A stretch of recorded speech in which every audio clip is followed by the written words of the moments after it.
Hello friends, एक बार फिर आपका स्वागत है इस मोस्ट इम्पॉर्टेंट क्लास में आपके एग्जाम के लिए। हाँ, और इस सेशन में हम डिस्कस करेंगे a large number of frequently asked questions यानी एफएक्यूज। राइट, ये एफएक्यूज प्रीवियस एग्जामिनेशंस में पूछे गए क्वेश्चंस और कुछ नए क्वेश्चंस जिन्हें पूछे जाने की हाई प्रोबेबिलिटी है उन पर बेस्ड है। बिल्कुल, क्योंकि हम जानते हैं कि एग्जाम से पहले टाइम बहुत लिमिटेड होता है ना? हाँ, बहुत कम टाइम होता है। तो हम चाहते हैं कि आप सभी students should be able to revise the entire syllabus quickly. और वो भी बिना किसी कॉम्प्रोमाइज के लर्निंग क्वालिटी में। एग्जैक्टली। इसको पॉसिबल बनाने के लिए हमने फॉर्मेट थोड़ा चेंज किया है। Instead of providing questions, then options and then locating the correct option, जो एक टाइम कंज्यूमिंग प्रोसेस हो सकता है, हाँ, उसमें टाइम लग जाता है। हम आपको सिर्फ questions followed by the answers provide करेंगे। इससे रिवीजन फास्ट होगा। बिल्कुल। तो इस वीडियो से बेस्ट बेनिफिट लेने के लिए हर क्वेश्चन और आंसर को वेरी केयरफुली सुनिए टू अंडरस्टैंड द कंटेंट। और हाँ, आप वीडियो को पॉज या रिवाइंड कर सकते हैं जहां भी आपको दोबारा सुनने का मन करे। अगर पॉसिबल या रिक्वायर्ड हो तो आप इंपॉर्टेंट पॉइंट्स नोट डाउन भी कर सकते हैं, छोटे नोट्स। हाँ, क्विक नोट्स हेल्प करते हैं। तो चलिए अगले क्वेश्चंस पर चलते हैं इस फॉर्मेट में। Let's go. According to which database, the combined contribution of India and China to global GDP in the year 1000 AD was 50.5%? यानी ये किस डेटाबेस के अनुसार ईयर 1000 AD में इंडिया और चाइना मिलकर ग्लोबल जीडीपी का, आप सोचिए, आधे से ज्यादा 50.5% कंट्रीब्यूट करते थे? हाँ, तो इसका जवाब है Angus Maddison. It is around 4% and 17% at present. ये जानकारी एंगस मैडिसन डेटाबेस से आती है। मैडिसन का काम हिस्टोरिकल इकोनॉमिक स्टैटिस्टिक्स के लिए एक तरह से बेंचमार्क माना जाता है। सोचिए, 1000 साल पहले ये दो इकोनॉमीज दुनिया की आधी वेल्थ जनरेट कर रही थी। ऑफकोर्स आज सिचुएशन काफी डिफरेंट है। करंट एस्टिमेट्स के हिसाब से देखें तो ये कंबाइंड कंट्रीब्यूशन लगभग 21% के आसपास है, जिसमें चाइना करीब 17% और इंडिया 4% के आसपास। अच्छा, हिस्टोरिकल पर्सपेक्टिव तो वाकई चौंकाने वाला है। ठीक है, अब अगला सवाल देखते हैं। How does the World Bank classify economies and what are its 4 categories? World Bank दुनिया की इकोनॉमीज को किस बेसिस पर क्लासिफाई करता है और वो 4 कैटेगरीज कौन सी हैं? हाँ, तो देखिए, the World Bank classifies economies based on per capita income and the 4 categories are low income gross national income GNI per capita up to $1145, lower middle income up to $4515 USD, upper middle income up to $14,005 USD, and higher income above $14,005 USD. हाँ, तो World Bank का primary criteria है gross national income GNI per capita. Basically ये देखा जाता है कि एक एवरेज पर्सन एक साल में कितना अर्न करता है US डॉलर्स में। इसके बेसिस पर 4 मेन ग्रुप्स बनते हैं। लो इनकम, जहां GNI पर कैपिटा 1145 US या उससे कम है। फिर लोअर मिडिल इनकम 1145 से 4515 तक, अपर मिडिल इनकम वो 4515 से 14005 तक, और फिर हाई इनकम 14005 से ज्यादा। ये क्लासिफिकेशन कंट्रीज के इकोनॉमिक डेवलपमेंट स्टेज को समझने में हेल्प करता है। ओके, तो GNI पर कैपिटा में मेट्रिक है। अच्छा, इसी से जुड़ा ही अगला सवाल मेरे ख्याल से। जी, चलिए अगला देखते हैं। In which category does the Indian economy fall according to the World Bank, and what is the per capita income range for this classification? यानी वर्ल्ड बैंक की क्लासिफिकेशन के हिसाब से इंडियन इकोनॉमी कौन सी कैटेगरी में फिट होती है और उस कैटेगरी की इनकम रेंज क्या है? जी, इसका जवाब है the Indian economy falls under the lower middle income category. This classification includes countries with GNI per capita above $1,145 up to $4,515. तो currently India lower middle income category में आता है। जैसा हमने अभी देखा, इस कैटेगरी में वो कंट्रीज शामिल हैं जिनका GNI पर कैपिटा $1,145 USD से ज्यादा है, लेकिन $4,515 USD तक है। ये इंडिया की करंट इकोनॉमिक रियलिटी को रिफ्लेक्ट करता है। प्रोग्रेस तो हुई है, पर हाई इनकम स्टेटस तक पहुंचने के लिए अभी काफी लंबा रास्ता तय करना है। Right, lower middle income category. हाँ, ये जानना जरूरी है कि हम ग्लोबली कहाँ स्टैंड करते हैं। अच्छा, अब जरा हिस्ट्री की तरफ फिर से मुड़ते हैं। तो अब अगला सवाल डिस्कस करते हैं। Who published the first estimate of national income in India, in which book and for which year? India में नेशनल इनकम का पहला एस्टिमेट किसने, किस किताब में और किस साल के लिए पब्लिश किया था? ये काफी फाउंडेशनल सवाल लगता है। हाँ जी, देखते हैं इसका जवाब। Dadabhai Naoroji in his book poverty and unBritish rule in India for the year 1867-88। इसका क्रेडिट जाता है दादाभाई नौरोजी को, जिन्हें grand old man of India भी कहते हैं। उन्होंने अपनी landmark book poverty and unBritish rule in India में ईयर 1867-68 के लिए इंडिया की नेशनल इनकम का पहला सिस्टमैटिक एस्टिमेट पेश किया था। और ये सिर्फ एक एकेडमिक एक्सरसाइज नहीं थी, ये असल में कॉलोनियल रूल के इकोनॉमिक इम्पैक्ट को हाईलाइट करने और उनकी जो ड्रेन ऑफ वेल्थ थियोरी थी उसे सपोर्ट करने का एक पावरफुल टूल था। दादाभाई नौरोजी, हाँ, उनकी ड्रेन थियोरी तो काफी इन्फ्लुएंशियल रही है। बिल्कुल। चलिए इकोनॉमिक हिस्ट्री में थोड़ा और आगे बढ़ते हैं। Let us go to next question. Who coined the term Hindu rate of growth to describe the slow growth of the Indian economy and when? Indian economy की धीमी ग्रोथ को दर्शाने के लिए हिंदू रेट ऑफ ग्रोथ, ये थोड़ा कंट्रोवर्शियल टर्म है, ये किसने और कब कॉइन किया था? This is the answer. Professor Raj Krishna coined the term Hindu rate of growth in 1978. जी, ये टर्म प्रोफेसर राज कृष्णा ने 1978 में कॉइन किया था। वो एक जाने माने इकोनॉमिस्ट थे और उन्होंने ये फ्रेज इंडिया की पोस्ट इंडिपेंडेंस इकोनॉमिक परफॉर्मेंस पर कमेंट करने के लिए यूज किया था, स्पेसिफिकली जो स्लो ग्रोथ उस समय देखने को मिल रही थी। प्रोफेसर राज कृष्णा 1978। Okay. तो अब ये समझना जरूरी है कि इस टर्म का एक्चुअल मतलब क्या था उस कॉन्टेक्स्ट में। Yeah. Now we can discuss next question. What does the term Hindu rate of growth refer to in the context of the Indian economy? मतलब इंडियन इकोनॉमी के संदर्भ में हिंदू रेट ऑफ ग्रोथ से क्या मतलब था? Let us see the answer. It refers to the low annual growth rate of India's planned economy, which remained around 3.5% from the 1950s to the 1980s, while the average per capita income growth was 1.3%. Basically, ये term point करता है India की planned economy के दौर की sluggish annual growth rate की तरफ। 1950 से लेकर 1980s तक लगभग 3 दशकों तक इंडिया की एवरेज जीडीपी ग्रोथ रेट वो स्टबनली 3.5% के आसपास ही अटकी रही और पर कैपिटा इनकम ग्रोथ तो और भी कम थी, करीब 1.3%। तो प्रोफेसर कृष्णा का आर्ग्यूमेंट था कि ये रेट फ्रस्ट्रेटिंगली लो है इंडिया के पोटेंशियल के मुकाबले। 3.5% लगभग 30 साल तक। हाँ, आज के स्टैंडर्ड से तो ये वाकई बहुत स्लो लगता है। तो सवाल उठता है कि इस स्लो फेज से इंडिया कब बाहर निकला? Let us go to next question. When did India succeed in breaking the curse of the Hindu rate of growth? India इस हिंदू रेट ऑफ ग्रोथ के दौर से कब उबर पाया? This is the answer. During the 6th 5-year plan 1980 to 1985। ये break through आया 6th 5-year plan के दौरान, जो 1980 से 1985 तक चला। इस पीरियड में इंडिया की average growth rate significantly accelerate हुई, मतलब 3.5% के ब्रैकेट को डिसाइसिवली क्रॉस करते हुए। इसे इंडियन इकोनॉमी की ट्रेजेक्टरी में एक इंपॉर्टेंट टर्निंग पॉइंट माना जाता है, 1991 के मेजर रिफॉर्म्स से पहले भी। 6th 5-year plan 1980-85। अच्छा, ये तो प्री लिबरलाइजेशन था। इंटरेस्टिंग। अब थोड़ा रीसेंट पास्ट की तरफ आते हैं। Now we can discuss next question. What revolutionary policies were implemented in the Indian economy between 2008 and 2021? यानी 2008 से 2021 के बीच के पीरियड में इंडियन इकोनॉमी में कौन सी मेजर या कह लें रेवोल्यूशनरी पॉलिसीज लागू की गईं? Let's see the answer. These policies included Goods and Services Tax, GST, Insolvency and Bankruptcy Code, IBC, Corporate Tax Cuts, and Demonetization. हाँ, इस दौरान कई सिग्निफिकेंट पॉलिसी चेंजेस हुए। इनमें सबसे प्रोमिनेंट थे एक तो goods and services tax, GST, जिसने इंडिया के कॉम्प्लेक्स इनडायरेक्ट टैक्स स्ट्रक्चर को यूनिफाई किया। दूसरा insolvency and bankruptcy code, IBC, जिसका एम था स्ट्रेस्ड एसेट्स के रेजोल्यूशन प्रोसेस को फास्ट ट्रैक करना। फिर कॉर्पोरेट टैक्सेस में काफी बड़ी कटौती की गई और हाँ, डीमोनेटाइजेशन भी इसी पीरियड में हुआ।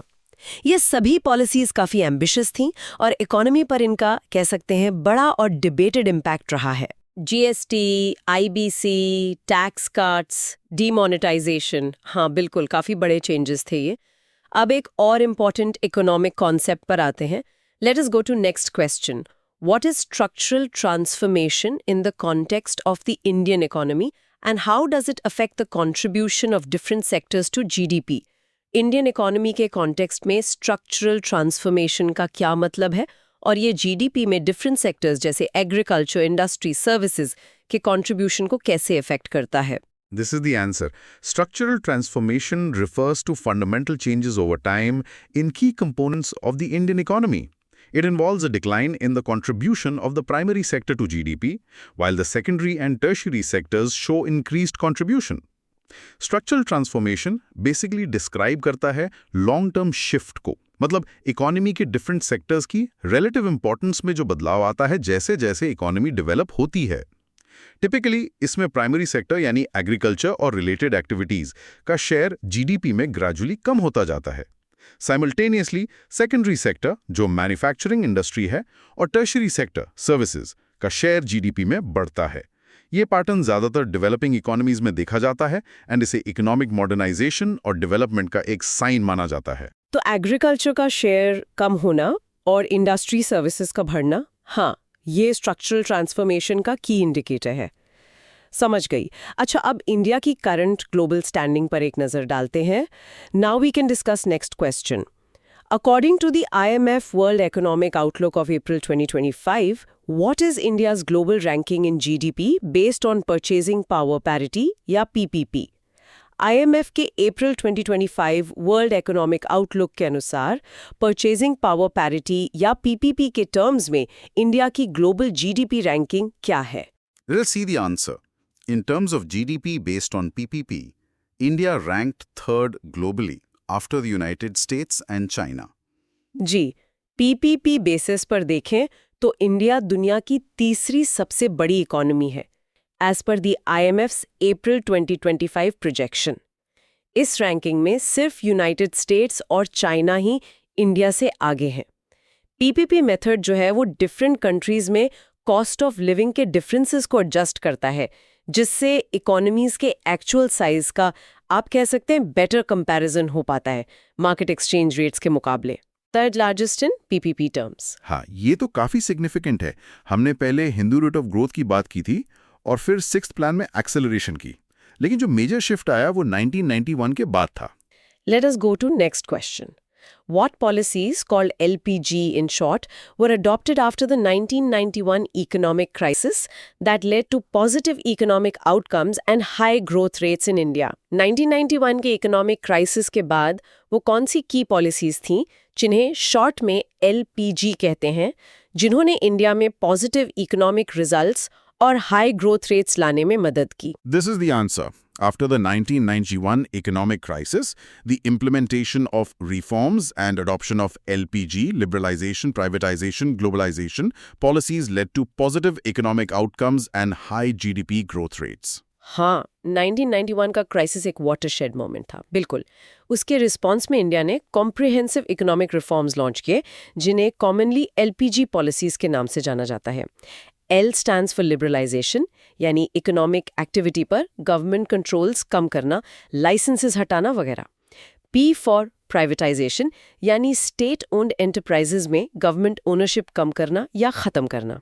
और G for ग्लोबलाइजेशन, मतलब इंडियन इकोनॉमी को वर्ल्ड इकोनॉमी के साथ इंटीग्रेट करना, ट्रेड और इन्वेस्टमेंट बैरियर्स कम करना. इन रिफॉर्म्स ने इंडियन इकोनॉमी को अनलॉक किया एंड इन्हें वाइडली क्रेडिट दिया जाता है हायर ग्रोथ के दौर की शुरुआत करने का. था. अच्छा, बैंकिंग सेक्टर से जुड़े कुछ स्पेसिफिक्स पर आते हैं, स्पेशली प्रायोरिटी सेक्टर लेंडिंग पर.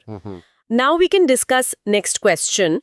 Which of the following is a category of priority sector lending as per Reserve Bank of India priority sector lending targets and classifications Directions 2025.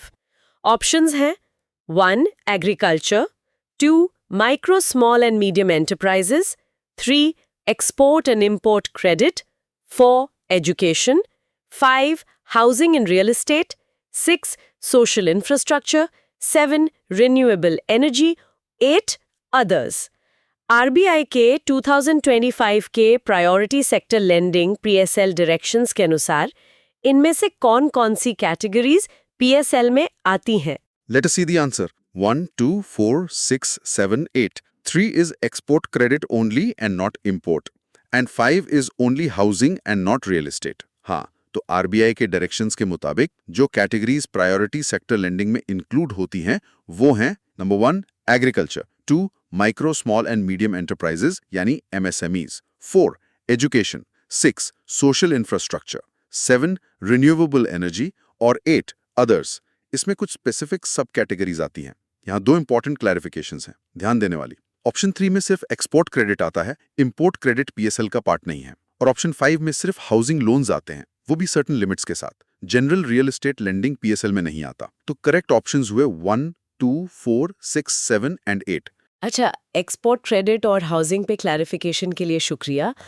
ये details important है बिल्कुल। अब PSL targets पर आते हैं। Let us go to next question. Reserve Bank of India Priority Sector Lending Targets and Classification Directions 2025 specify a target of what % of ANBC or COBSE, whichever is higher, in case of agriculture advances by domestic commercial banks, excluding RRBs and SFBs, and foreign banks with 20 branches and above. RBI Directions 2025 के अनुसार domestic commercial banks, regional rural banks और small finance banks को छोड़कर और 20 या उससे ज़्यादा branches वाले फॉरेन बैंक्स को एग्रीकल्चर सेक्टर को कितना लेंडिंग करना होता है? टारगेट क्या है परसेंटेज टर्म्स में एएनबीसी या सीओबीएसई का? This is the answer. 18% of ANBC और COBSE, whichever is higher. जी, एग्रीकल्चर एडवांसेस के लिए टारगेट है 18%। ये 18% कैलकुलेट होता है ANBC, adjusted net bank credit, या COBSE, credit equivalent of balance sheet exposure का। इनमें से जो भी फिगर हायर हो, ये टारगेट इंश्योर करता है कि बैंकिंग सिस्टम से एग्रीकल्चर सेक्टर को एडिक्वेट क्रेडिट फ्लो मिलता रहे, जो हमारी इकोनॉमी के लिए बहुत क्रूशल है। 18% फॉर एग्रीकल्चर, ओके। इसी तरह वीकर सेक्शंस के लिए भी एक टारगेट है ना। Now we can discuss next question. In terms of Reserve Bank of India Priority Sector Lending Targets and Classifications, Directions 2025, a target of what % of what is to be achieved for advances to weaker sections by domestic commercial banks, excluding RRBs, and foreign banks with 20 branches and above. Weaker sections को loans देने के लिए domestic commercial banks, RRBs छोड़कर और 20+ branches वाले foreign banks के लिए क्या target set किया गया है? कितना % किसका? Let us see the answer. 12% of ANBC or COEBS, whichever is higher. हाँ। Weaker sections के advances के लिए target 12% रखा गया है। Again, ये 12% calculate होता है ANBC या COEBS, whichever is higher. इसमें scheduled castes, scheduled tribes, small and marginal farmers, artisans वगैरह को दिए गए loans शामिल होते हैं। ये फाइनेंशियल इंक्लूजन प्रमोट करने का एक की मैकेनिज्म है। 12% वीकर सेक्शंस के लिए बिल्कुल मेक सेंस। अच्छा, अब उन फॉरेन बैंक्स का क्या जिनकी ब्रांचेस कम है? Let us go to next question. As per Reserve Bank of India, Priority Sector Lending Targets and Classification Directions 2025, in case of foreign banks with less than 20 branches, what should be the minimum % of advances other than export credit to be classified as priority sector lending? Jin foreign banks की 20 से कम branches हैं, उनके लिए export credit को छोड़कर बाकी advances का minimum कितना % पीएसएल के तौर पर क्लासिफाई होना चाहिए? This is the answer. 8% of ANBC, COBSE, whichever is higher. देखिए, जिन फॉरेन बैंक्स की 20 से कम ब्रांचेस हैं, उनके लिए ओवरऑल प्रायोरिटी सेक्टर टारगेट तो 40% ऑफ ANBC और COBSE रहता है, जिसमें एक्सपोर्ट क्रेडिट भी शामिल होता है। लेकिन अगर हम सिर्फ एक्सपोर्ट क्रेडिट को हटा दें, तो बाकी प्रायोरिटी सेक्टर्स को मिलाकर मिनिमम 8% ऑफ ANBC या COBSE, जो भी ज़्यादा हो, का टारगेट उन्हें अचीव करना होता है। बेसिकली उनकी जो कंट्रीब्यूशन रिक्वायरमेंट है डोमेस्टिक प्रायोरिटी सेक्टर्स में एक्सपोर्ट को छोड़कर, वो इस मिनिमम 8% लेवल पर सेट की गई है, उनके स्मॉलर फुटप्रिंट को ध्यान में रखते हुए। राइट, तो स्मॉलर फॉरेन बैंक्स के लिए अलग स्ट्रक्चर है। ठीक है। फाइनली एक सवाल MSME डेफिनेशन पर। Now we can discuss next question. With effect from 01/4/2025, as part of definition of micro enterprise under MSME Development Act 2006, what is the maximum amount of investment in plant and machinery? 1 अप्रैल 2025 से MSME development act 2006 के तहत एक micro enterprise की definition के लिए plant and machinery में maximum investment कितना हो सकता है? Let us see the answer. 2.5 crores. There is other condition of annual turnover also which is restricted to 10 crores. जी 1 अप्रैल 2025 से जो रिवाइज्ड डेफिनेशन इफेक्टिव होगी उसके अनुसार माइक्रो एंटरप्राइज कहलाने के लिए प्लांट एंड मशीनरी या इक्विपमेंट में इन्वेस्टमेंट 2.5 करोड़ रुपए से ज्यादा नहीं होना चाहिए। इसके साथ एक और क्राइटेरियन है एनुअल टर्नओवर का। एनुअल टर्नओवर भी 10 करोड़ रुपए से ज्यादा नहीं होना चाहिए। सो ये एक कंपोजिट क्राइटेरिया है जिसमें इन्वेस्टमेंट और टर्नओवर लिमिट्स दोनों शामिल हैं। ये एमएसएमईज की डेफिनेशन को अपडेट करने का पार्ट है ताकि पॉलिसीज बेटर टारगेटेड हो सकें।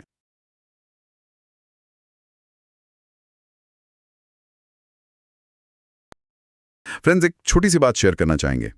पिछले 30 से ज्यादा सालों से हमने हमारी ऑर्गेनाइजेशन ने 10 लाख से ज्यादा बैंकर्स को सर्व किया है। हाँ, उनके जेआईबी, सीआईआईबी, प्रमोशन एग्जाम्स पास करने में मदद की है। कैसे? By providing latest best quality and exam focused video lessons and PDF content.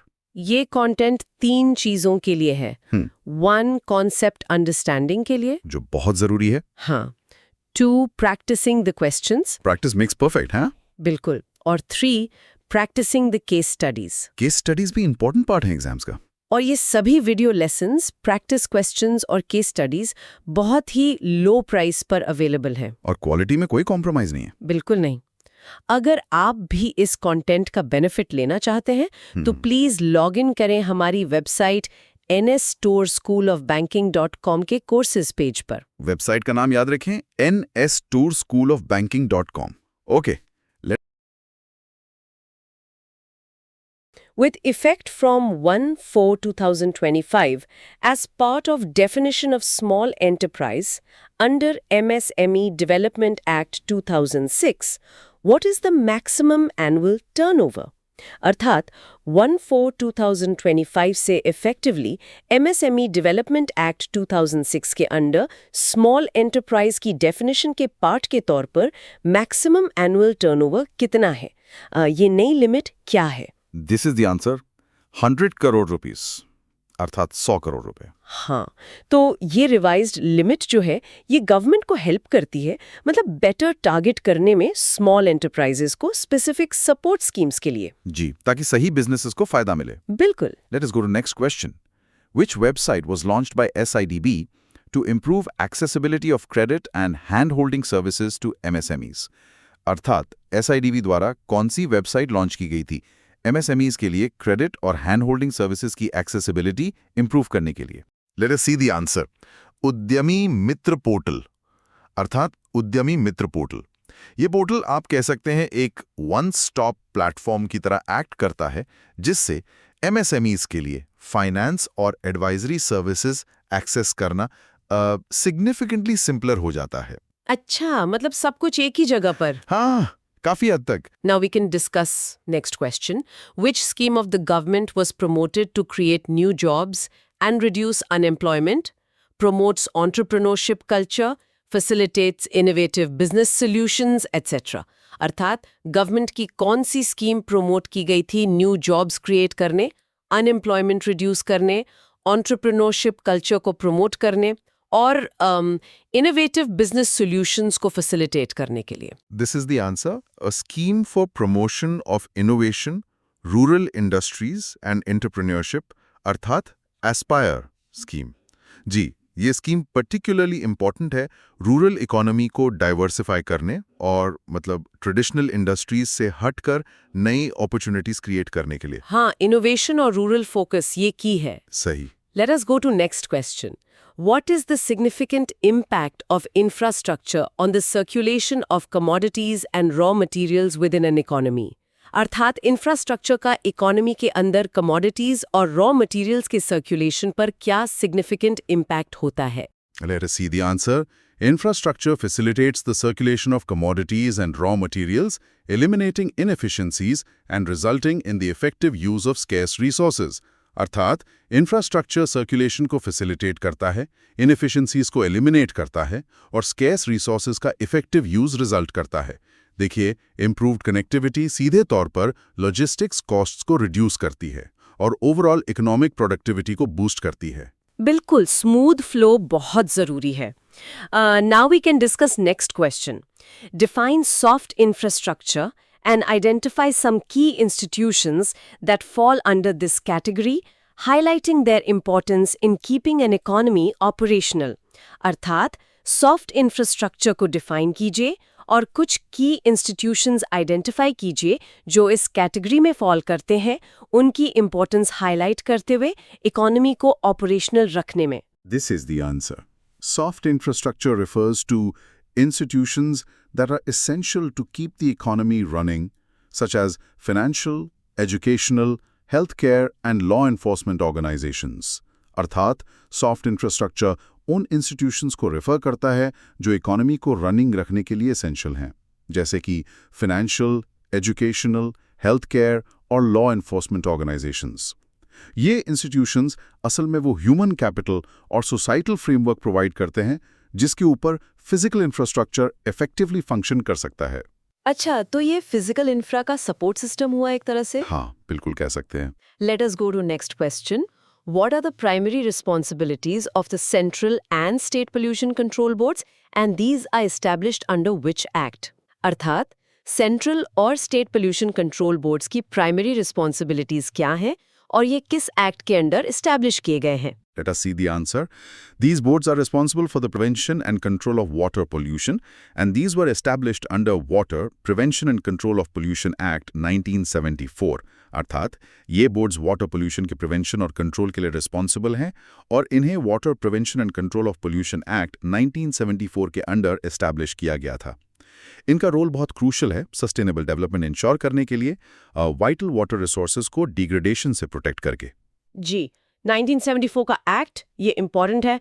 Now we can discuss next question.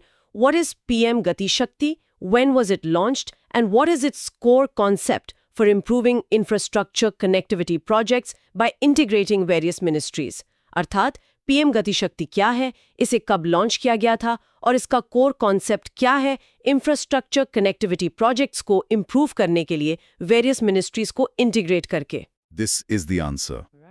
PM Gati Shakti is a national master plan for multimodal connectivity, launched as a digital platform to bring 16 ministries together for integrated planning and coordinated implementation of infrastructure connectivity projects.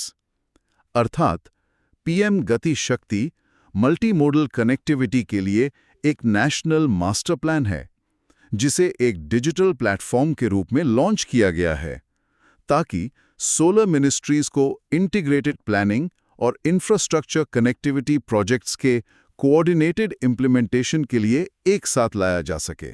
16 ministries? हाँ, इसका fundamental M है silos में, मतलब अलग-अलग काम करने की practice को ब्रेक करना और इंफ्रास्ट्रक्चर डेवलपमेंट में सिनर्जी अचीव करना। कोऑर्डिनेशन पर फोकस है। समझ गया, integrated approach. Let us go to next question. What is identified as a significant challenge and major impediment in case of infrastructure projects? अर्थात इंफ्रास्ट्रक्चर प्रोजेक्ट्स के case में क्या चीज एक सिग्निफिकेंट चैलेंज और मेजर इम्पेडिमेंट के रूप में आइडेंटिफाई की जाती है? सबसे बड़ी रुकावट क्या है? Let us see the answer. Infrastructure projects are highly capital intensive, and funding is considered as a major impediment in achieving the infrastructure goals. अर्थात infrastructure projects highly capital intensive होते हैं और फंडिंग को इंफ्रास्ट्रक्चर गोल्स अचीव करने में एक major impediment consider किया जाता है। ये जो large scale long term investment चाहिए होता है ना, उसे मोबिलाइज करना अक्सर एक बड़ी हर्डल रहती है एम्बिशियस प्रोजेक्ट्स के लिए। हाँ, पैसा हमेशा एक चैलेंज रहता है इतने बड़े प्रोजेक्ट्स में। बिल्कुल। Now we can discuss next question. Which concept highlights the value of natural environment and emphasises the natural ecosystem and what is included in it? अर्थात कौन सा कॉन्सेप्ट नेचुरल एनवायरनमेंट की वैल्यू को हाईलाइट करता है और नेचुरल इकोसिस्टम को emphasise करता है और इसमें क्या इंक्लूड होता है?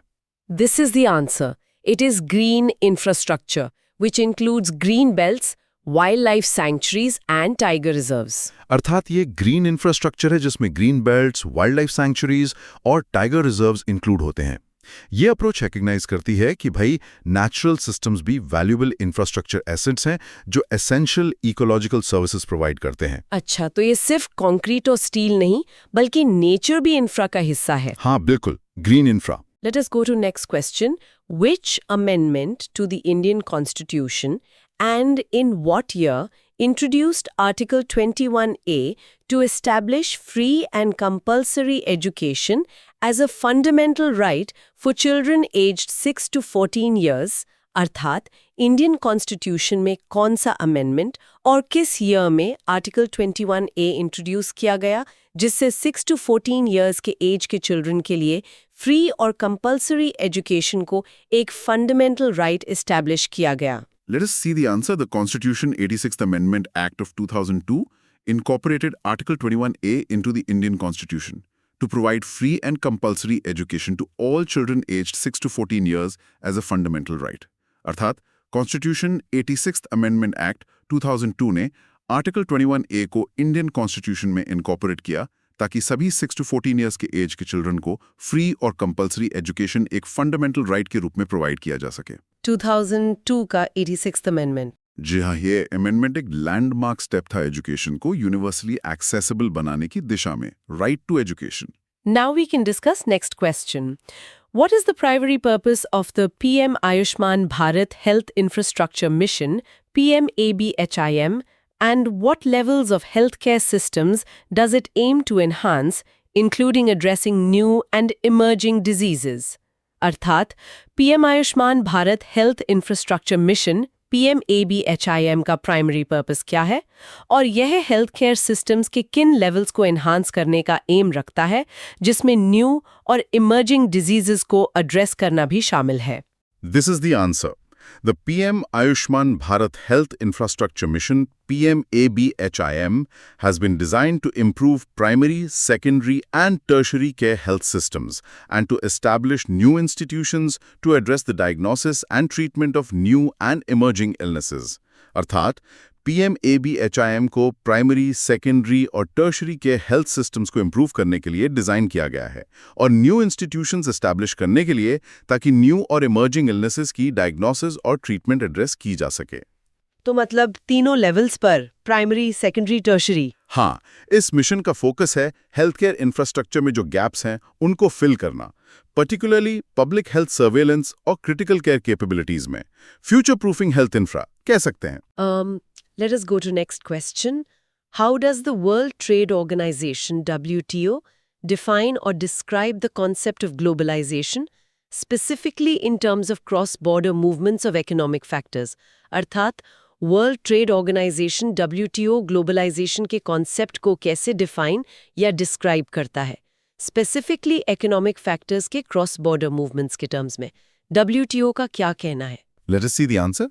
WTO describes globalization as the development towards unrestricted cross-border flows of goods and services, capital and labor force.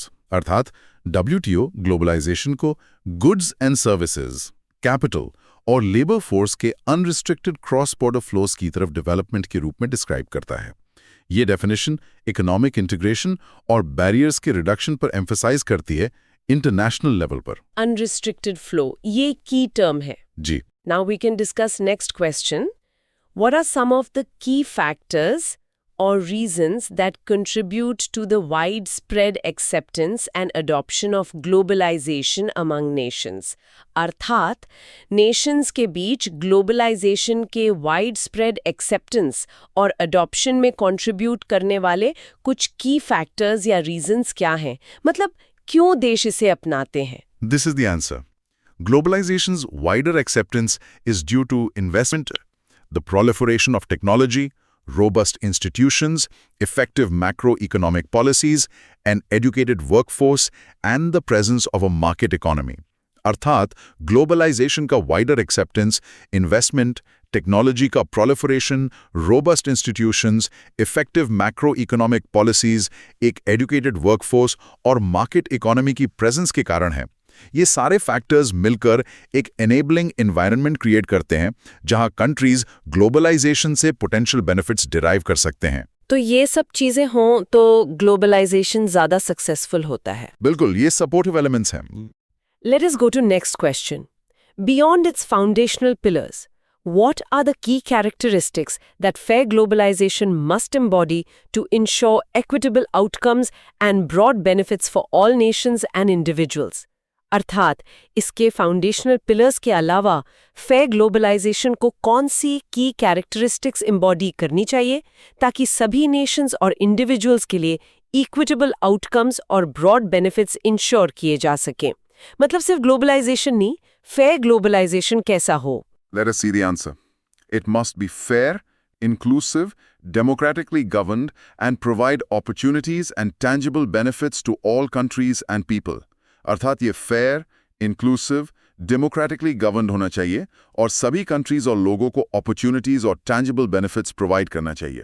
यहाँ फोकस सिर्फ इकोनॉमिक ग्रोथ पे नहीं, बल्कि उस ग्रोथ के डिस्ट्रीब्यूशन और उसके सोशल इम्प्लीकेशंस पर भी है। फेयरनेस और इंक्लूसिविटी जरूरी है जी, ताकि फायदे सब तक पहुंचे। Now we can discuss next question. What is protectionism in the context of international trade and what is its primary objective when a government implements measures to restrict or prohibit global commerce? अर्थात international trade के context में protectionism क्या है और इसका primary objective क्या होता है जब एक गवर्नमेंट ग्लोबल कॉमर्स को रिस्ट्रिक्ट या प्रोहिबिट करने के लिए मेजर्स इंप्लीमेंट करती है। This is the answer. When a government enacts laws that restrict or prohibit international trade, it is participating in protectionism, which frequently attempts to protect home producers and workers from foreign competition. अर्थात जब एक government international trade को restrict या prohibit करने वाले laws enact करती है तो वो प्रोटेक्शनिज्म में पार्टिसिपेट कर रही होती है, जो फ्रीक्वेंटली होम प्रोड्यूसर्स और वर्कर्स को फॉरेन कंपटीशन से प्रोटेक्ट करने का अटेम्प्ट करता है। ये पॉलिसीज अक्सर टैरिफ्स, कोटाज या नॉन टैरिफ बैरियर्स के फॉर्म में आती हैं। मतलब अपनी डोमेस्टिक इंडस्ट्री को बचाने के लिए ट्रेड रिस्ट्रिक्शंस लगाना। हाँ, मुख्य उद्देश्य यही होता है।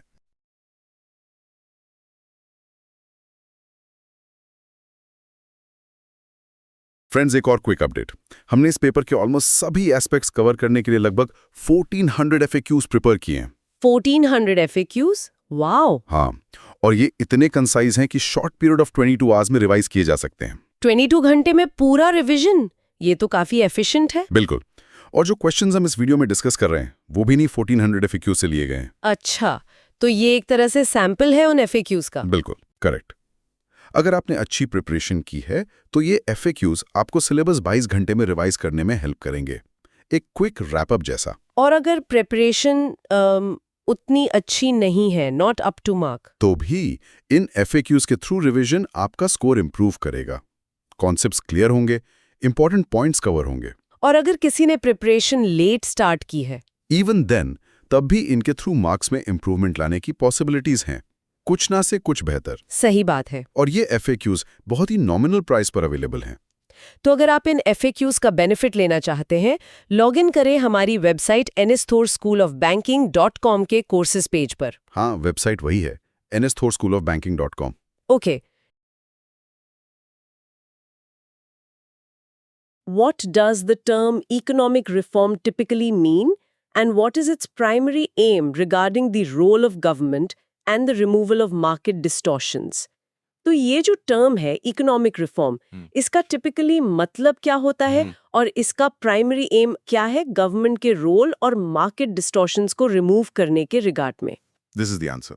Economic reform refers to deregulation or shrinking the size of government to remove distortions caused by regulations or the presence of government.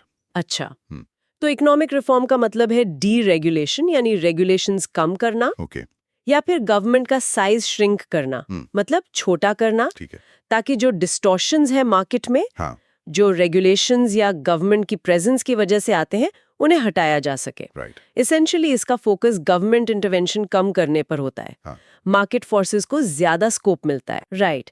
Now we can discuss next question. What was one of the primary goals of the 1991 economic reform process concerning foreign investment? तो 1991 के economic reform process का एक primary goal क्या था foreign investment की concerning? Let us see the answer. Attracting significant foreign direct investment was a key goal to make long-term investment in infrastructure. हाँ, तो एक की गोल था सिग्निफिकेंट फॉरेन डायरेक्ट इन्वेस्टमेंट यानी एफडीआई अट्रैक्ट करना। अच्छा, FDI. यस, ताकि इंफ्रास्ट्रक्चर में लॉन्ग टर्म इन्वेस्टमेंट हो सके। इंफ्रास्ट्रक्चर डेवलपमेंट के लिए long term foreign capital attract करना उस टाइम बहुत इंपॉर्टेंट माना गया था। कैपिटल के साथ टेक्नोलॉजी भी आती है। Let us go to next question. How is privatization defined in the context of economic reforms, particularly concerning the roles of the private and public sectors? अच्छा, privatization इसे कैसे डिफाइन किया गया है इकोनॉमिक रिफॉर्म्स के कॉन्टेक्स्ट में, particularly private और public sectors के रोल्स को लेकर? This is the answer. Privatization refers to providing the private sector more opportunities to oversee various services while limiting the role of the public sector. तो privatisation का reference है private sector को ज्यादा opportunities provide करना, Okay? ताकि वो various services को oversee कर सके। और साथ ही साथ पब्लिक सेक्टर का रोल लिमिट करना, मतलब प्राइवेट सेक्टर की भूमिका बढ़ाना और पब्लिक सेक्टर को थोड़ा सीमित करना सर्विसेज डिलीवरी में। Now we can discuss next question. What has been the overarching aim of the banking sector reforms introduced in India? India में जो बैंकिंग सेक्टर रिफॉर्म्स इंट्रोड्यूस किए गए हैं, उनका ओवरआर्चिंग एम क्या रहा है? ओवरऑल मकसद? Let us see the answer. Banking sector reforms have aimed at making the Indian financial sector efficient, competitive and stable. Banking sector reforms का एम रहा है इंडियन फाइनेंशियल सेक्टर को एफिशिएंट बनाना, Efficient. Competitive बनाना और stable बनाना। ये तीन चीजें important है, यानी फाइनेंशियल सिस्टम को ज्यादा कुशल, प्रतिस्पर्धी और स्थिर बनाना। स्टेबिलिटी बहुत जरूरी थी। Let us go to next question. When did the Reserve Bank of India issue new guidelines on income recognition and capital adequacy following the recommendations of the Narasimham committee? RBI ने income recognition और capital adequacy पर नई guidelines कब issue की थी, Narasimham committee की recommendations के बाद? This is the answer. The RBI issued new guidelines on income recognition and capital adequacy in February 1992. RBI ने ये नई गाइडलाइंस इनकम रिकग्निशन और कैपिटल एडिक्वेसी पर फरवरी 1992 में इशू की थी। फरवरी 1992। ओके। हाँ, ये नरसिम्हम कमेटी की सिफारिशों के ठीक बाद फरवरी 1992 में हुआ था। इंपॉर्टेंट स्टेप था बैंकिंग हेल्थ के लिए। Now we can discuss next question. What key institutional establishment was made as the apex supervisory authority for commercial banks, financial institutions, FIs, and non-banking financial companies, NBFCs, as part of supervisory reforms? कौन सा की institutional establishment किया गया था as apex supervisory authority commercial banks, FIs और NBFCs के लिए supervisory reforms के पार्ट के तौर पर? Let us see the answer. The Board for Financial Supervision was established as the apex supervisory authority for commercial banks, FIs and non-banking financial companies.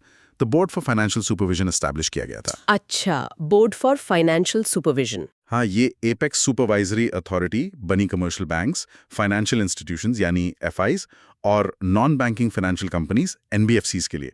तो एक तरह से बोर्ड फॉर फाइनेंशियल सुपरविजन को इन सभी फाइनेंशियल इंस्टीट्यूशंस के लिए top supervisory body बना दिया गया, unified supervision. Let us go to next question. What are the key measures included in market reforms aimed at enhancing efficiency and transparency in the financial sector, particularly concerning interest rates and government securities?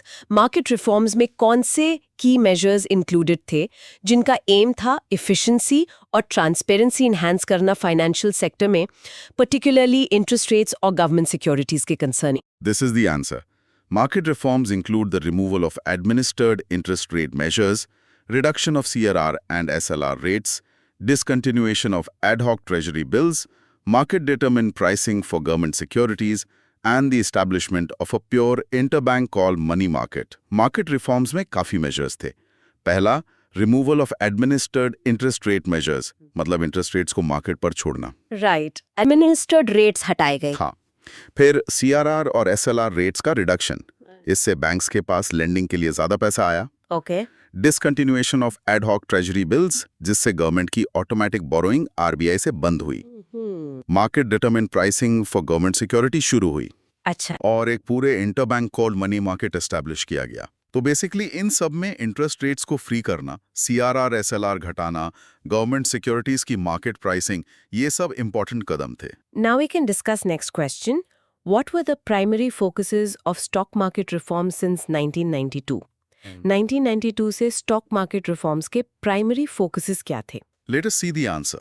Reforms focused on regulatory effectiveness, enhancing competitive environments, eliminating information asymmetry, developing modern technological infrastructure, minimizing transaction costs, and limiting speculation. Reforms का focus था पहला तो regulatory effectiveness पर, Right? regulation, फिर competitive environments enhance करना, information asymmetry eliminate करना ताकि सबको बराबर information मिले, मॉडर्न टेक्नोलॉजिकल इंफ्रास्ट्रक्चर डेवलप करना जैसे online trading, Technology. Yes. Transaction costs minimise करना और स्पेक्यूलेशन को लिमिट करना। तो मेरा ध्यान रेगुलेशन सुधारने, कंपटीशन बढ़ाने, टेक्नोलॉजी लाने और हाँ, स्पेक्यूलेशन कम करने पर था, मार्केट को safe banana. Let us go to next question. What specific settlement system was introduced to ensure transparency in the trading of government securities? Government securities की trading में transparency ensure करने के लिए कौन सा specific settlement system introduce किया गया था? This is the answer. The Delivery versus Payment (DVP) settlement system was introduced to ensure transparency in the trading of government securities. इसके लिए Delivery versus Payment यानी DVP settlement system इंट्रोड्यूस किया गया था। DVP system. Yes, ये transparency ensure करता है government securities की ट्रेडिंग में। बेसिकली डीवीपी सिस्टम से सरकारी सिक्योरिटीज की ट्रेडिंग में ट्रांसपेरेंसी आई, मतलब डिलीवरी और पेमेंट एक साथ होते हैं, रिस्क कम हो जाता है। Now we can discuss next question. What key act was passed in 1999 that ushered in various reforms in the domestic insurance sector, and what important regulatory body was subsequently created to oversee this industry?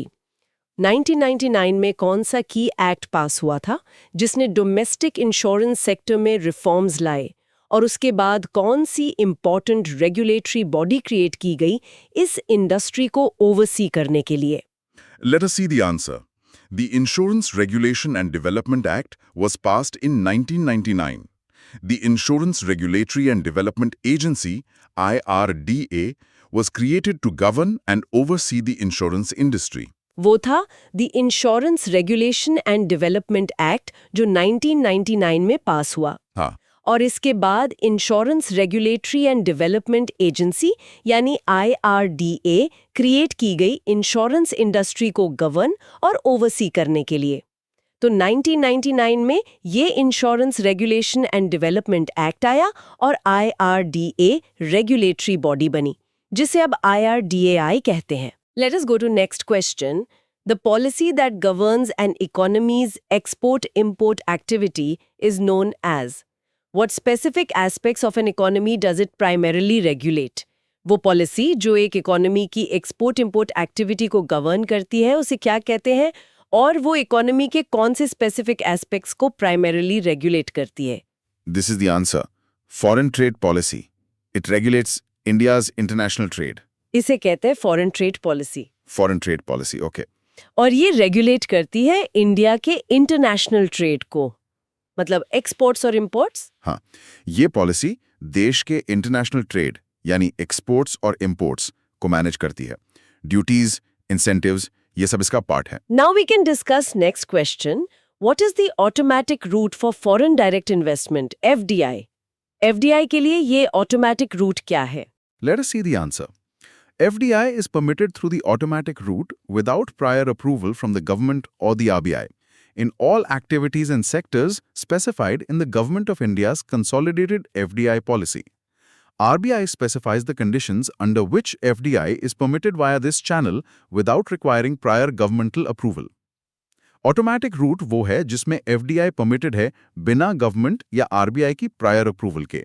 बिना approval के। हाँ, लेकिन सिर्फ उन activities या sectors में जो government of India की कंसोलिडेटेड FDI पॉलिसी में स्पेसिफाइड है। अच्छा, स्पेसिफाइड सेक्टर्स में। यस, RBI कुछ कंडीशन स्पेसिफाई करता है जिसके अंडर इस रूट से एफडीआई आ सकता है बिना प्रायर गवर्नमेंटल अप्रूवल के।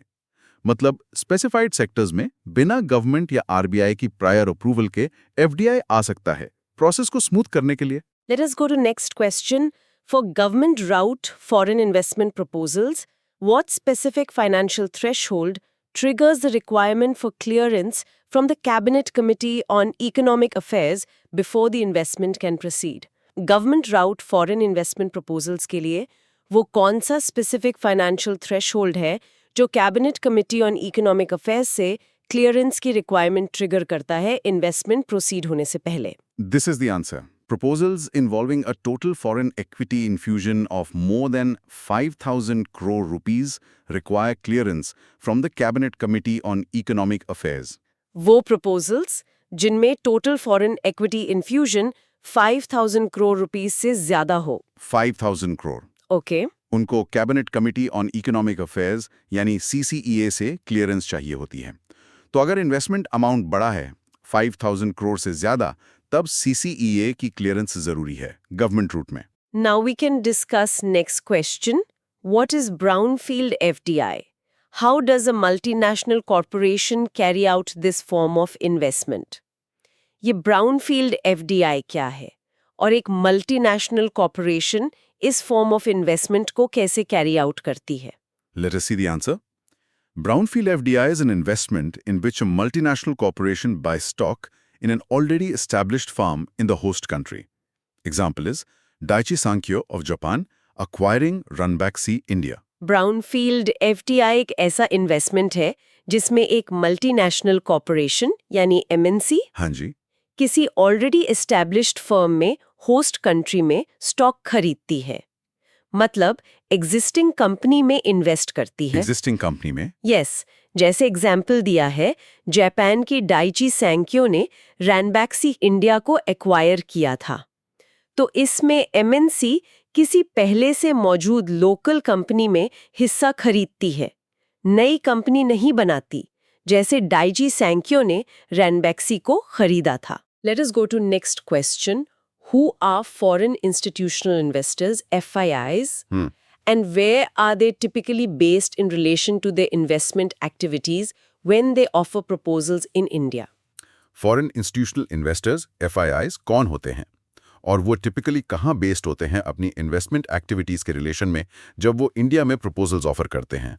This is the answer. हाँ, Foreign institutional investors are companies based outside India that offer investment proposals in India. Foreign institutional investors या FIIs ऐसी कंपनीज हैं जो इंडिया के बाहर बेस्ड हैं। अच्छा, outside India. हाँ, और वो इंडिया में इन्वेस्टमेंट प्रपोजल्स ऑफर करती हैं।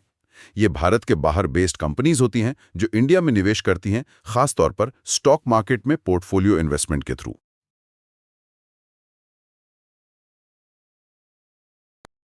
फ्रेंड्स, एक छोटी सी बात शेयर करना चाहेंगे।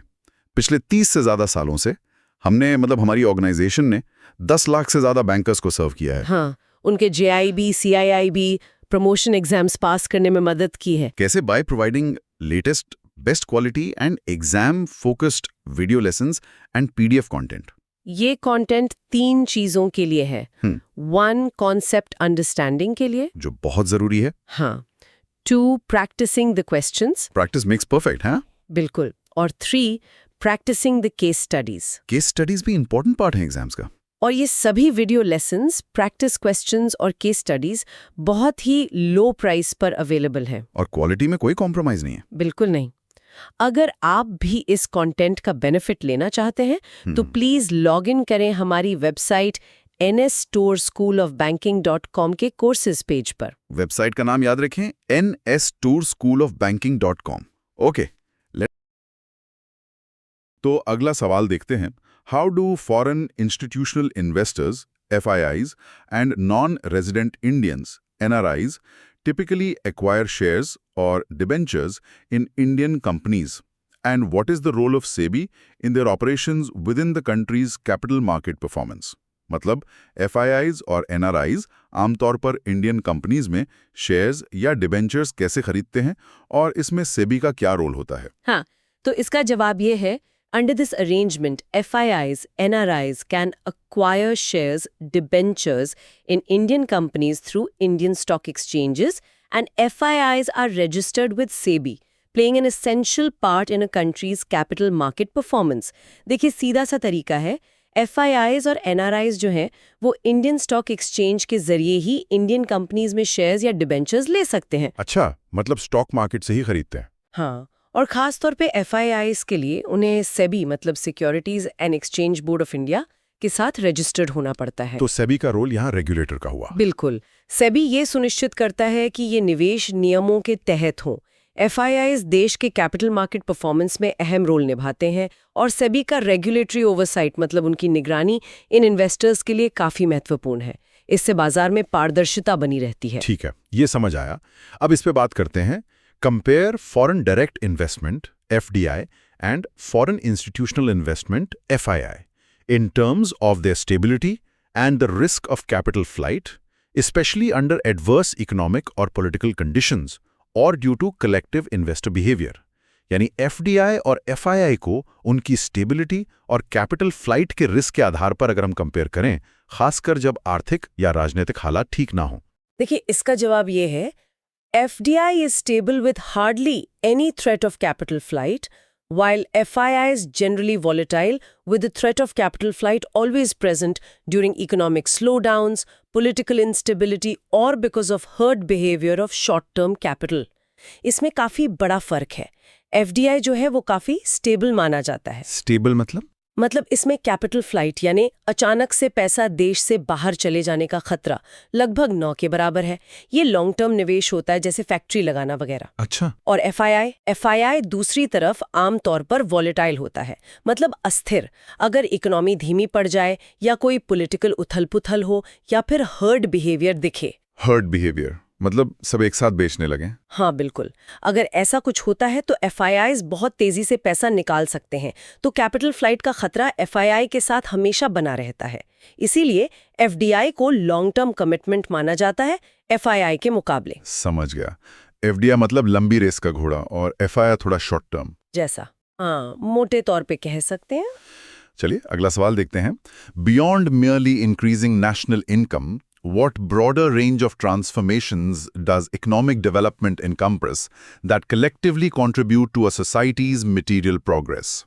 मतलब सिर्फ नेशनल इनकम बढ़ने के अलावा इकोनॉमिक डेवलपमेंट में और क्या-क्या बदलाव शामिल होते हैं जो समाज की मटेरियल प्रोग्रेस में योगदान देते हैं? हाँ, तो इसका जवाब ये है, apart from national income growth, economic development encompasses social, cultural, political and economic developments that contribute to material progress। ये बहुत अच्छा सवाल है। देखिए, सिर्फ नेशनल इनकम बढ़ना ही डेवलपमेंट नहीं है। तो फिर क्या है? इकोनॉमिक डेवलपमेंट एक बहुत व्यापक मतलब ब्रॉड कॉन्सेप्ट है। इसमें नेशनल इनकम ग्रोथ के अलावा सामाजिक, सांस्कृतिक, राजनीतिक और आर्थिक ये सभी तरह के विकास शामिल है जो मिलकर समाज की मटेरियल प्रोग्रेस यानी भौतिक उन्नति में योगदान देते हैं।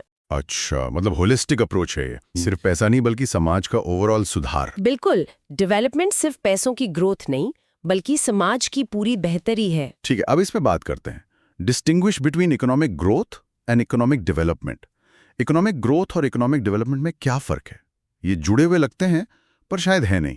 देखिए, इसका जवाब यह है, economic growth refers to the increment in the amount of goods and services produced in an economy, whereas economic development refers to the reduction and elimination of poverty, unemployment and inequality within the context of a growing economy. हाँ, जुड़े हैं पर अलग हैं। Economic growth का सीधा मतलब है कि किसी इकोनॉमी में गुड्स और सर्विसेज का प्रोडक्शन कितना बढ़ा। ये एक क्वांटिटेटिव चीज है, मतलब मात्रा से जुड़ी हुई। ठीक है, मतलब जीडीपी ग्रोथ। हाँ, कह सकते हैं। जबकि इकोनॉमिक डेवलपमेंट का मतलब है गरीबी, बेरोजगारी और असमानता को कम करना या खत्म करना, और वो भी एक बढ़ती हुई इकोनॉमी के संदर्भ में। तो डेवलपमेंट क्वांटिटेटिव के साथ साथ क्वालिटेटिव भी है, मतलब इसमें सुधार की गुणवत्ता भी देखी जाती है। ग्रोथ मतलब सिर्फ आकार बढ़ना, डेवलपमेंट मतलब बेहतर होना। सही। चलिए अगला सवाल देखते हैं। Name some of the key qualitative indicators utilised to assess and measure the progress of economic development in the country. तो फिर इस इकोनॉमिक डेवलपमेंट की प्रोग्रेस को आंकने या नापने के लिए कौन से मुख्य क्वालिटेटिव इंडिकेटर्स इस्तेमाल होते हैं? हाँ, तो इसका जवाब ये है, indicators of economic development include the human development index HDI, human poverty index HPI, Gini coefficient, gender development index GDI, balance of trade and physical quality of life index PQLI। हाँ, इसके लिए कई इंडिकेटर्स हैं जो सिर्फ income नहीं देखते। जैसे ह्यूमन डेवलपमेंट इंडेक्स यानी HDI, इसमें शिक्षा, स्वास्थ्य और आय तीनों देखे जाते हैं। फिर है ह्यूमन पॉवर्टी इंडेक्स HPI, गिनी कोएफिशिएंट जो आय की असमानता बताता है, जेंडर डेवलपमेंट इंडेक्स GDI जो लैंगिक असमानता मापता है, बैलेंस ऑफ ट्रेड भी एक सूचक है, और physical quality of life index PQLI भी है। ओह, तो ये सब मिलकर एक ज्यादा बेहतर तस्वीर देते हैं कि देश असल में किधर जा रहा है। बिल्कुल, ये इंडिकेटर्स डेवलपमेंट को ज्यादा समग्र रूप से होलिस्टिकली मापते हैं। ठीक है, अब इस पर बात करते हैं। What is the regional comprehensive economic partnership RCEP and which countries are part of it?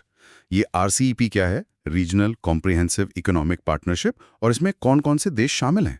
काफी सुना था इसके बारे में। FTA between the 10 ASEAN member countries and their 5 FTA partners, Australia, चीन, Japan, New Zealand and the Republic of Korea। RCP एक बहुत बड़ा फ्री ट्रेड एग्रीमेंट है, मतलब मुफ्त व्यापार समझौता। इसमें 10 आसियान देश हैं। आसियान मतलब साउथ ईस्ट एशिया वाले देश। हाँ, जैसे Indonesia, Malaysia, Philippines, Singapore, Thailand वगैरह। और इनके साथ इनके 5 FTA पार्टनर्स हैं, ऑस्ट्रेलिया, चीन, जापान, न्यूजीलैंड और दक्षिण कोरिया। तो ये तो काफी बड़ा ग्रुप हो गया एशिया पैसिफिक का। हाँ, इसे दुनिया का सबसे बड़ा ट्रेडिंग ब्लॉक भी कहा जाता है।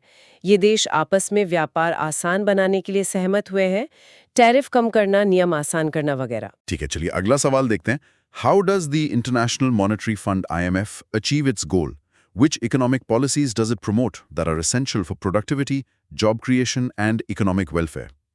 IMF यानी इंटरनेशनल मॉनेटरी फंड अपना लक्ष्य कैसे हासिल करता है, और वो कौन सी इकोनॉमिक पॉलिसीज को बढ़ावा देता है जो प्रोडक्टिविटी, जॉब क्रिएशन और इकोनॉमिक वेलफेयर के लिए जरूरी हैं?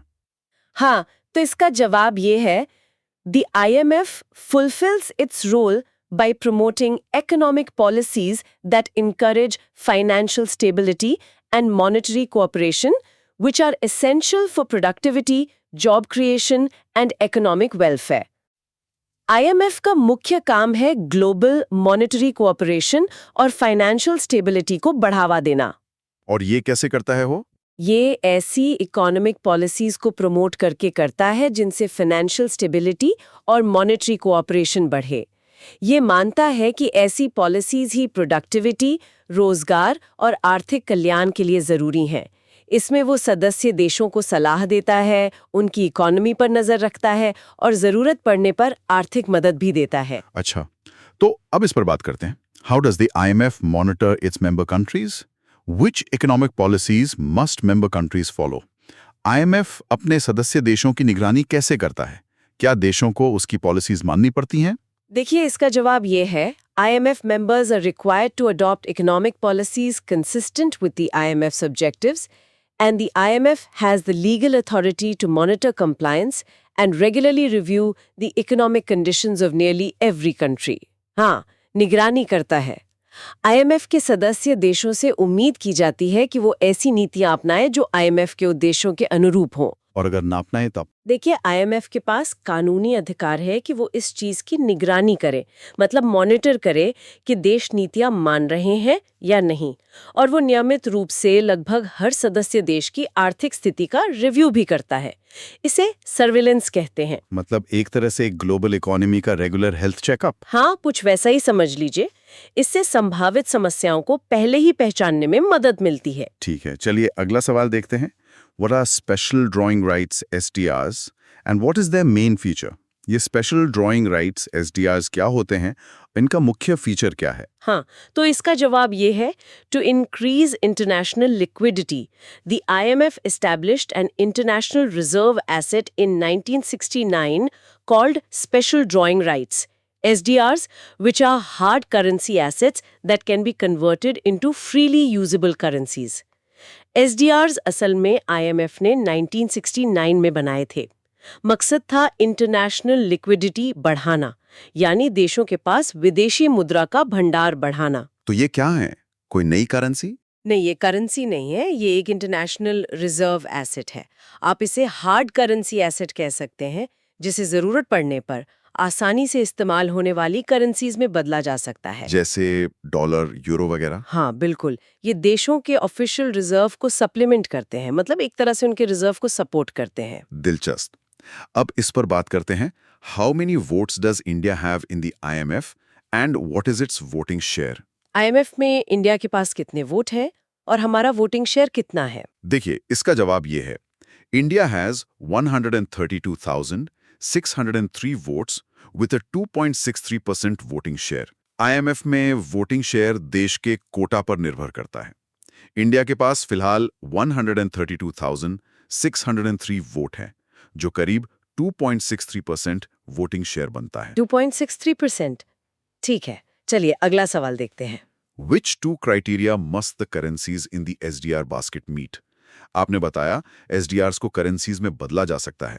तो ये SDR बास्केट में जो करेंसीज होती हैं, उनको कौन से 2 क्राइटेरिया पूरे करने होते हैं? हाँ, तो इसका जवाब ये है, the currencies in the SDR basket must meet the export criterion and the freely usable criterion. 2 मुख्य क्राइटेरिया हैं।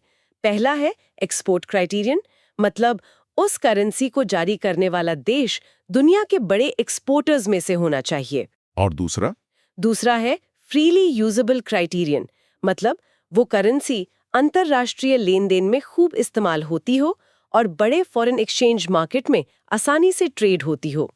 अच्छा, मतलब प्रमुख ग्लोबल करेंसीज ही इसमें आ पाती होंगी। हाँ बिल्कुल, इन्हीं मानदंडों के आधार पर बास्केट तय होता है। ठीक है, अब इस पर बात करते हैं।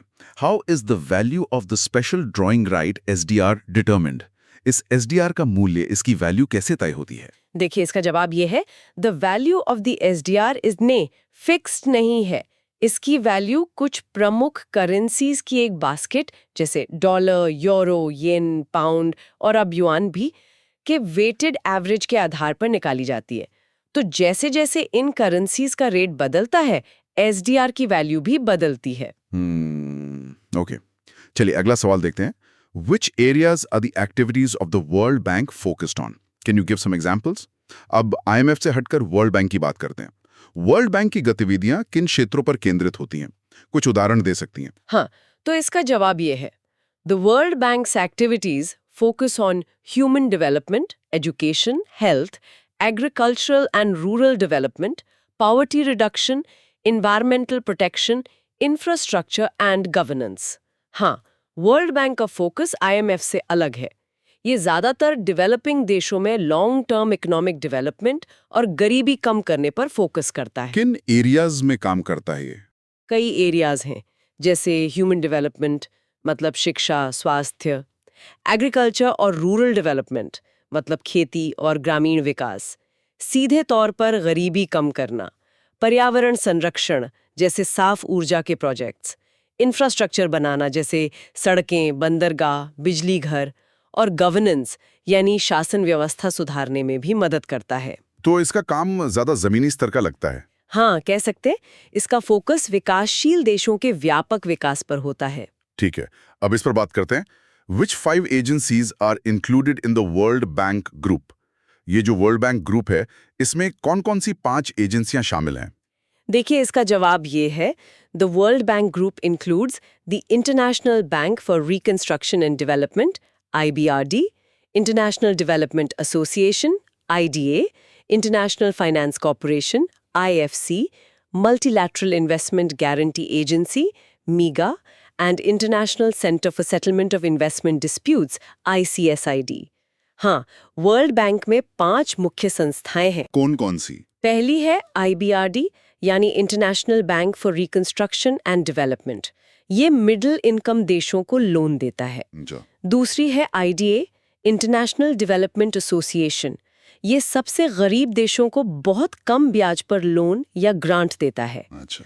तीसरी है IFC, इंटरनेशनल फाइनेंस कॉर्पोरेशन। ये डेवलपिंग देशों में प्राइवेट सेक्टर इन्वेस्टमेंट को बढ़ावा देती है। चौथी है मीगा, मल्टीलैटरल इन्वेस्टमेंट गारंटी एजेंसी। ये निवेशकों को पॉलिटिकल रिस्क के खिलाफ गारंटी देती है। और पांचवी है ICSID, international centre for settlement of investment disputes. ICSID ये क्या करती है? चलिए अगला सवाल यही है।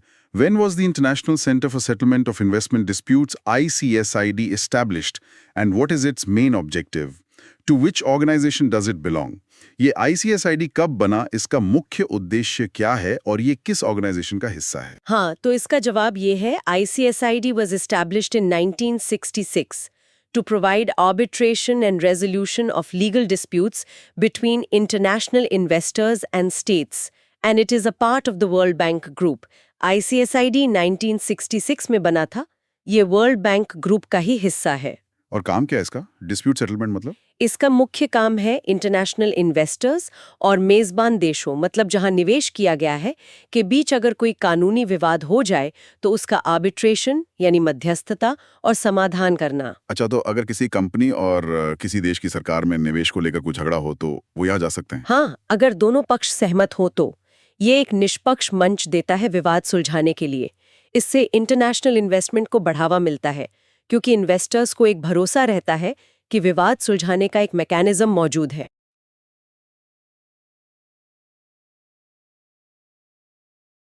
फ्रेंड्स, एक और क्विक अपडेट। हमने इस पेपर के ऑलमोस्ट सभी एस्पेक्ट्स कवर करने के लिए लगभग 1400 FAQs प्रिपेयर किए हैं। 1400 FAQs? वाओ! हाँ, और ये इतने कंसाइज हैं कि शॉर्ट पीरियड ऑफ 22 आवर्स में रिवाइज किए जा सकते हैं। 22 घंटे में पूरा रिवीजन? ये तो काफी एफिशिएंट है। बिल्कुल। और जो क्वेश्चंस हम इस वीडियो में डिस्कस कर रहे हैं वो भी नहीं 1400 FAQs से लिए गए हैं। अच्छा, तो ये एक तरह से सैंपल है उन FAQs का? बिल्कुल करेक्ट। अगर आपने अच्छी प्रिपरेशन की है तो ये FAQs आपको सिलेबस 22 घंटे में रिवाइज करने में हेल्प करेंगे, एक क्विक रैपअप जैसा। और अगर प्रिपरेशन उतनी अच्छी नहीं है, नॉट अप टू मार्क, तो भी इन FAQs के थ्रू रिवीजन आपका स्कोर इंप्रूव करेगा, कॉन्सेप्ट्स क्लियर होंगे, इंपॉर्टेंट पॉइंट्स कवर होंगे। और अगर किसी ने प्रिपरेशन लेट स्टार्ट की है, इवन देन तब भी इनके थ्रू मार्क्स में इंप्रूवमेंट लाने की पॉसिबिलिटीज हैं, कुछ ना से कुछ बेहतर। सही बात है। और ये FAQs बहुत ही नॉमिनल प्राइस पर अवेलेबल हैं। तो अगर आप इन FAQs का बेनिफिट लेना चाहते हैं, लॉग इन करें हमारी वेबसाइट nsthoreschoolofbanking.com के कोर्सेज पेज पर। हाँ, वेबसाइट वही है, nsthoreschoolofbanking.com। ओके,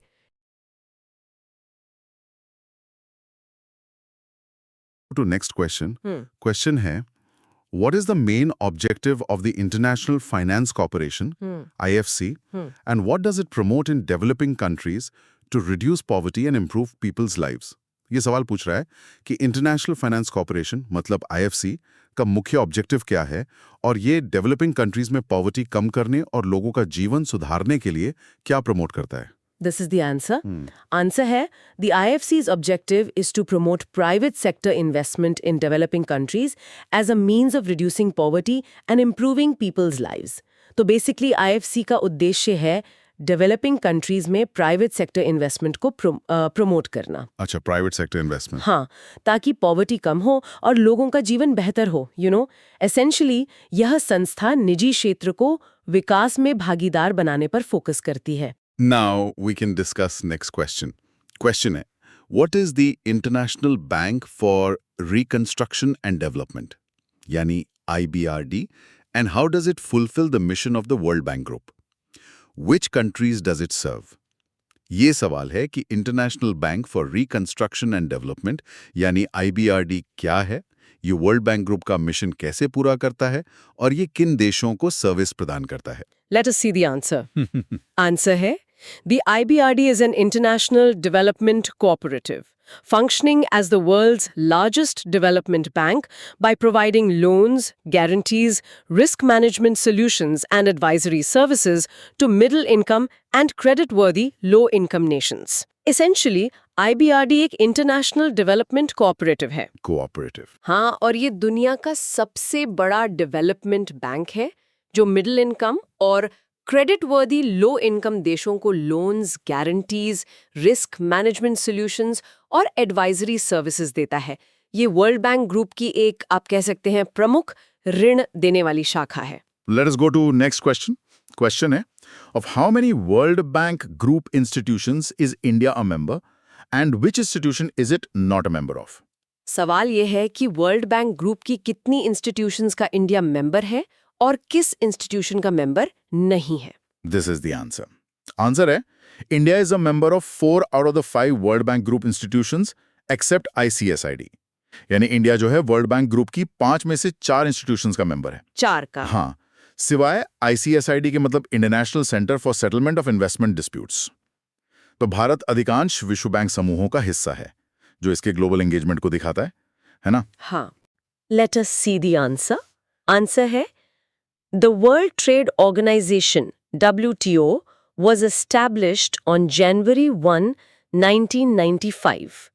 WTO की स्थापना हुई थी 1 जनवरी 1995 को। अच्छा, 1995 में। हाँ, ये ग्लोबल ट्रेड रूल्स को बनाने और लागू करने वाली प्रमुख संस्था है। Let us go to next question. Question है, what is the top decision-making body of the World Trade Organization WTO? And how often does it meet? WTO की top decision-making body कौन सी है और यह कितनी बार मिलती है? This is the answer. Answer है The top decision-making body of the WTO is the Ministerial Conference of Trade Commerce Ministers, which meets approximately every 2 years. WTO की top decision-making body है Ministerial Conference. Ministerial Conference. जी, इसमें सदस्य देशों के trade या commerce ministers शामिल होते हैं और ये मीटिंग लगभग हर 2 साल में होती है। यहीं पे आप कह सकते हैं ट्रेड एग्रीमेंट से जुड़े बड़े फैसले लिए जाते हैं। Now we can discuss next question. जी, Question है, when was the European Union EU formed, under which treaty, what is it, and which award did it receive in 2012? European union मतलब EU कब बना, किस ट्रीटी के तहत, ये क्या है और 2012 में इसे कौन सा अवार्ड मिला था? Let us see the answer. Answer है, the European Union EU was formed in 1993, following the signing of the Maastricht Treaty. It is an economic and political bloc of 28 nations, and it was awarded the Nobel Peace Prize in 2012. Later, UK moved out from EU. तो EU की स्थापना 1993 में हुई थी, Maastricht Treaty के बाद। Maastricht Treaty. हाँ, ये मूल रूप से 28 देशों का एक इकोनॉमिक और पॉलिटिकल ब्लॉक है, हालांकि बाद में यूके इससे बाहर चला गया और इसे 2012 में नोबेल पीस प्राइज मिला था। अच्छा, नोबेल पीस प्राइज भी? जी, सदस्य देशों के बीच पीस और कॉपरेशन को प्रमोट करने के लिए ये जाना जाता है। Let us go to next question. Question है, what is the Organization of Petroleum Exporting Countries, OPEC? How many countries are included and what is its main objective? When and where was it established? Organization of Petroleum Exporting Countries यानी OPEC क्या है? इसमें कितने देश शामिल हैं? इसका मुख्य उद्देश्य क्या है और इसकी स्थापना कब और कहाँ हुई? This is the answer. Answer है OPEC is a permanent intergovernmental organization currently of 12 oil exporting developing countries that coordinates and unifies their petroleum policies. It was established in September 1960 in Baghdad, Iraq by signing an agreement. OPEC एक permanent intergovernmental organization है। Okay. इसमें currently 12 oil exporting developing countries शामिल हैं। इसका उद्देश्य सदस्य देशों की पेट्रोलियम पॉलिसीज को कोऑर्डिनेट और यूनिफाई करना है। अच्छा, कोऑर्डिनेट करना। हाँ, इसकी स्थापना सितंबर 1960 में बगदाद, इराक में हुई थी। ओपेक का ग्लोबल ऑयल मार्केट और कीमतों पर काफी महत्वपूर्ण प्रभाव पड़ता है। Now we can discuss next question. Question है, what is the Organization for Economic Cooperation and Development, OECD? How many member nations does it have? When and for what purpose was it established? And where is it headquartered? Organization for Economic Cooperation and Development मतलब OECD क्या है? इसके कितने member nations हैं? इसकी स्थापना कब और किस उद्देश्य से हुई थी और इसका मुख्यालय कहाँ है? Let us see the answer. Answer है The OECD is an intergovernmental economic organization with currently 38 member nations, established in 1961 to promote economic progress and global commerce, with its headquarters in Paris. OECD एक intergovernmental economic organization है जिसमें currently 38 सदस्य देश है। 38 देश। जी, इसकी स्थापना 1961 में हुई थी, इकोनॉमिक प्रोग्रेस और ग्लोबल कॉमर्स को प्रमोट करने के लिए, और इसका हेडक्वार्टर्स पेरिस में है। पेरिस में? हाँ, ये संगठन सदस्य देशों को इकोनॉमिक पॉलिसीज पर सलाह और डेटा प्रदान करता है। Let us go to next question. Question है, how is climate change defined? Climate change को कैसे define किया जाता है? This is the answer. Answer है climate change refers to long term changes in temperature and weather patterns. तो climate change का मतलब है टेम्परेचर और वेदर पैटर्न्स में लंबे समय तक होने वाले बदलाव। Long term changes. एग्जैक्टली ये सिर्फ मौसम का बदलना नहीं है, बल्कि एक लॉन्ग टर्म ट्रेंड है, एक दीर्घकालिक प्रवृत्ति है। Now we can discuss next question. Question है, which specific SDG relates to climate action among the 17 goals recognized by the UN in 2015? Or what is its main objective? UN द्वारा 2015 में मान्यता प्राप्त 17 गोल्स में से क्लाइमेट एक्शन किस specific SDG से संबंधित है और इसका मुख्य उद्देश्य क्या है? Let us see the answer. Answer है sustainable development goal 13 SDG 13 focuses on climate action and is one of the 17 goals recognized by the UN in 2015. तो सस्टेनेबल डेवलपमेंट गोल 13 यानी SDG 13 क्लाइमेट एक्शन पर focused है। SDG 13। हाँ, और ये UN द्वारा मान्यता प्राप्त 17 सस्टेनेबल डेवलपमेंट गोल्स में से एक है। इसका मेन ऑब्जेक्टिव है क्लाइमेट चेंज और उसके प्रभावों से निपटने के लिए, मतलब अर्जेंट एक्शन लेना। Let us go to next question. Question है, which major government institution is responsible for coordinating the sustainable development goals in India and what is its role? India में सस्टेनेबल डेवलपमेंट गोल्स को coordinate करने की जिम्मेदारी किस प्रमुख सरकारी संस्था की है और इसका रोल क्या है? This is the answer. Answer है, in India, the coordination of SDGs is entrusted to the government's premier think tank, Niti Aayog. India में SDGs को कोऑर्डिनेट करने की जिम्मेदारी सरकार के प्रमुख थिंक टैंक नीति आयोग को दी गई है। नीति आयोग। जी हाँ, नीति आयोग इन लक्ष्यों की प्रोग्रेस की मॉनिटरिंग करता है और राज्यों के साथ कोऑर्डिनेशन का काम भी करता है। Now we can discuss next question. Question है, what is one major goal among India's Panchamrit commitments to tackle climate change and by which year is it to be achieved? India की पंचामृत commitments में climate change से निपटने के लिए एक प्रमुख गोल क्या है और इसे किस ईयर तक अचीव करना है? Let us see the answer. Answer है, one major goal of India's Panchamrit commitments is to achieve net zero emissions by 2070. India की पंचमृत कमिटमेंट्स में एक प्रमुख गोल है 2070 तक नेट जीरो एमिशंस हासिल करना। Net zero by 2070. हाँ, नेट जीरो का मतलब है कि उत्सर्जित ग्रीन हाउस गैसेस और एटमॉस्फेयर से हटाई गई गैसेस के बीच एक balance banana. Let us go to next question. Question है, what is the main objective of India's One Sun, One World, One Grid OSOWG initiative announced at COP26 and how will it promote solar energy use? COP26 में घोषित India की one सन, one world, one grid यानी OSOWG initiative का मुख्य उद्देश्य क्या है और ये सोलर एनर्जी के उपयोग को कैसे बढ़ावा देगा? This is the answer. Answer है, India's OSOWG initiative aims to harness solar energy and ensure that the generated electricity reaches areas where it is most needed. India की OSOWG इनिशिएटिव का उद्देश्य है सोलर एनर्जी को harness करना। हाँ, और ये इंश्योर करना कि जो जनरेटेड इलेक्ट्रिसिटी है वो उन एरियाज तक पहुंचे जहां इसकी सबसे ज्यादा जरूरत है, शायद एक ग्लोबल ग्रिड के माध्यम से। ये पहल सीमाओं के पार सोलर एनर्जी शेयर करने की एक बहुत एम्बिशियस योजना है। Now we can discuss next question. Question है, under disclosure requirements for green debt securities, which key areas are included as sustainable projects focused on climate adaptation and resource management? Green debt securities के disclosure requirements के तहत कौन-कौन से की areas sustainable projects के रूप में शामिल होते हैं जो क्लाइमेट एडेप्टेशन और रिसोर्स मैनेजमेंट पर फोकस्ड होते हैं? Let us see the answer. Answer है, sustainable projects include climate change adaptation, sustainable waste and water management, sustainable land use, including forestry and agriculture, and biodiversity conservation. Sustainable projects में शामिल है climate change adaptation, Okay. forestry और agriculture, और biodiversity conservation. तो green debt securities से जो पैसा जुटाया जाता है उसका उपयोग इन्हीं एनवायरनमेंट फ्रेंडली प्रोजेक्ट्स में किया जाना चाहिए। Right. Let's go to next question. Question है, which unit was formed within the Ministry of Finance in 2011 to coordinate green finance among various institutions in India? And what is its main role? India में विभिन्न संस्थाओं के बीच green finance को coordinate करने के लिए ministry of finance के तहत 2011 में कौन सी यूनिट बनाई गई थी और इसका मुख्य रोल क्या है? This is the answer. Answer है the climate change finance unit CCFU was formed in 2011 within the Ministry of Finance to coordinate green finance among various institutions in India.